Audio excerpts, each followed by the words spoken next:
I am looking at my book here, Basic Book of Marketing, first edition.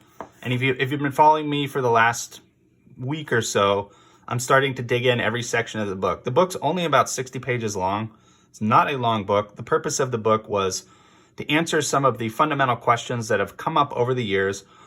Again, I primarily work with dentists, but this data applies to any type of business. It can be used universally. The examples are leaning more towards dental industry, again, because that's primarily where my client base is. But there's one specific sentence in this book that I want to share with you today. And this is, I consider, a golden nugget of data. And if you can find a way to apply it to your business, I guarantee you it will help. So it's highlighted here in the bottom. Brand definition and detail is only relevant to the degree of targeted consumer expectation. Okay, so what this means is, and this is a long-standing battle between designers and creative minds, designers, business owners. There's been this kind of entanglement in this area, but we have to think about the consumer. We cannot ever say, because I think this is the way it should be. I know all that this is the way it should be.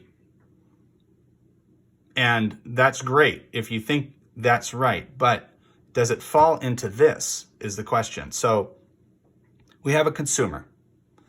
And let's just use apples as an example. We use apples. So you have a consumer, you're trying to sell apples. And how am I going to sell apples? How do you sell an apple? I'm talking about the apples you eat, not Apple computers. Okay. So how do you sell an apple? Well, who buys apples? You know, there's a series of questions that we have to go through and ask ourselves, and to start to really distill down and narrow down and figure out how we're going to put this in front of the right people and what message we're going to give them and what expectation do these people have. So, for example, I would say, well, you know, who eats apples? I would say, well, probably people that exercise, generally speaking, eat fruit. Not in all cases, but I think it's safe to say that health conscious folks that are thinking about their physical health all the time generally eat fruit and vegetables as part of their diet, some way, shape, or form. So, okay, so that kind of narrows it down. Good. So we'll start there and say, well, you know what? We're going to target the athletic area. We're going to look for people that are involved in personal fitness. Good.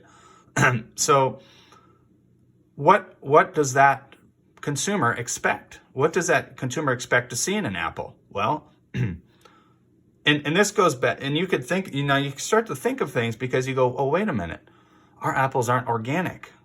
We might have a problem there. So you start to untangle this whole process that you go through to really identify the consumer and meeting their expectation of the product. Because if you meet their expectation with the product and you present it in a way that's acceptable to that consumer, that's your best chance for success, period. That's the only chance for success, really. Because on a reverse, I could say, let's say it was, again, this was with some of the first advertising I remember as a child was seeing billboards for cigarettes.